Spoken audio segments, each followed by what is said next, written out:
Objective 1.9, contribute to and enforce personnel security policies and procedures. In this objective, we will cover the following topics: candidate screening and hiring, employment agreements and policies, onboarding, transfers, and termination processes, vendor, consultant, and contractor agreements and controls, compliance policy requirements, and privacy policy requirements.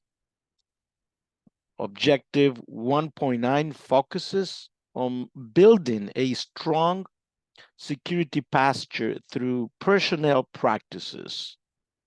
It emphasizes secure hiring practices, clear policies such as acceptable use, data security, and access controls throughout the employment process, such as onboarding, transfers, and termination. It also highlights the importance of secure interactions with vendors and ensuring compliance with data privacy regulations. Overall, it's about creating a security-aware workforce and mitigating risks from both internal and external sources. Here's a breakdown of some of those concepts that we need to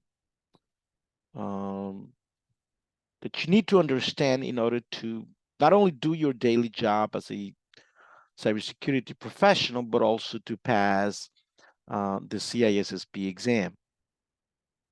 When it comes to candidate screening and hiring, the job description clearly outlines security responsibilities and minimum security clearance requirements in job description. Now, of course, this is not the job of the cybersecurity professional per se, but oftentimes cybersecurity professional work with the human resources department when a new job is going to be posted, right, to help clarify this job descriptions. Background checks. It is important to conduct thorough background checks to verify identity, education, and past employment while adhering to legal guidelines.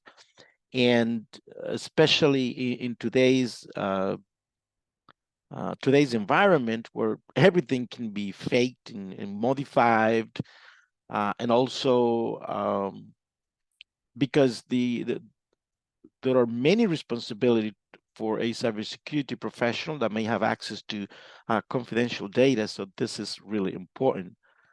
Security awareness. During interviews, assess the candidate's understanding of security best practices and their commitment to information security policies. Obviously, I was previously referring to if you are going to hire someone in a cybersecurity role, it may not be the same if you're going to hire someone, someone in another role that it's not that relevant. But in any case, the job description, the background checks, and the security awareness have to be tailored to the position that it's going to be open, that it's been opening, right? Employment agreement policies. Here, it's important to have non-disclosure agreements or NDAs that require employers to sign NDAs to protect confidential information. The acceptable use policy, or AUP, to establish clear expectations for acceptable computer and network usage to prevent misuse and security breaches.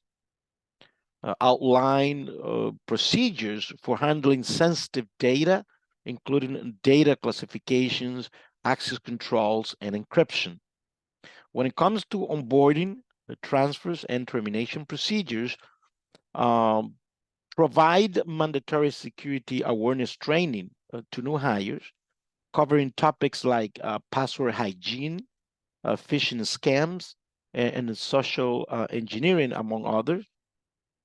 Grant employees the minimum level of access permissions necessary to perform their jobs effectively, which is the principle of least privilege, which we will cover extensively in this course, and it is one of the main component of the zero trust mindset that we will also address in this class. Access reviews.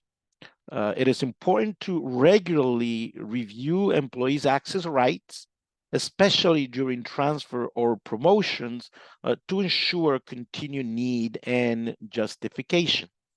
It is very common in many companies to people accumulate a lot of permissions and rights because they are moved from one department to another and they are transferred, but then those uh, permissions and rights that have been assigned to those employees, they are never reviewed. And that creates a big issue from the security standpoint.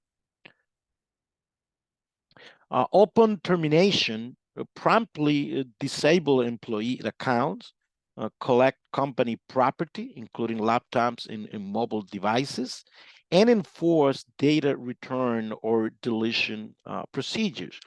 There have there has been many cases in which employees have not, the accounts of employees have not been terminated properly, especially because many people in many companies have more than one login credential. If a company doesn't use single sign-on, so that one account terminates everything, it could be that there is another service on the web that that employee has had access to, and if you do not terminate those accounts properly, well, then you could have an employee that is out of the company, but still have access to company data. A vendor, consultant, and contractor agreements and controls. Incorporate security clauses within contracts outlining vendor obligations regarding data security, access controls, and incident reporting. It is very important that cybersecurity professionals read those agreements carefully in anything pertaining to cybersecurity. Um, when it comes to third-party risk assessments, conduct risk assessments to evaluate potential security risks associated with third-party vendors and their access to your systems and data. Monitor third-party access and activities to ensure compliance with security policies and contractual agreements. Compliance policies requirements. Develop and maintain policies that align with relevant data privacy regulations, such as GDPR and CCPA and others, regarding data collection, use, and disclosure. Educate employees on their obligations and related to data privacy regulations and how to handle personal data appropriately. Also, establish procedures for identifying, containing, reporting, and remediating data breaches as mandated by regulators. When it comes to privacy policy requirements, develop a clear and concise privacy policy that outlines how your organization collects, uses, and protects user data. Obtain user consent for data collection and usage according to privacy regulations, implement procedures to accommodate user rights to access, rectify, or erase their personal data upon request. By actively contributing to these areas, you can ensure that your organization has a comprehensive personnel security program in place, and this program fosters a culture of security awareness among employees, minimizes security risks associated with third-party vendors, and helps your organization comply with relevant regulations. That is the end of Objective 1.9. In the next section, we will cover Objective 1.10, understand and apply risk management process. Hope to see you then.